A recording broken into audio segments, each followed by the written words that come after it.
nolosha waa sida buugga oo kale buug waa lagu siiyey waxaa lagu dhahay waxay tahay hoo waxaa rabtid ku qoro maalinta qiyaamana maxaa la leeyahay mataqaana dhamaanteena iqra kitaabak kafa binafsika alyawma alayka hasiba aqri kitaabkaaga adiga ayaa qoranaya hadhiin hebelo hebelaya may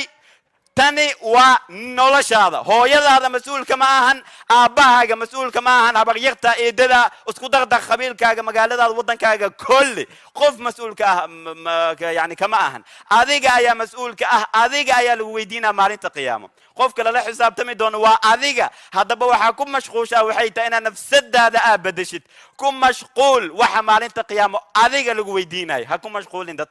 dadka qaarkood maantana wuxuu ku mashquulsan yahay hebelaayo maxay dhahday hebelo muxuu dhahay maxaa leega sheegay dadku ku mashquulsan yahay maanta oo dhan maxaa la dhahay snapchat may nafsadaada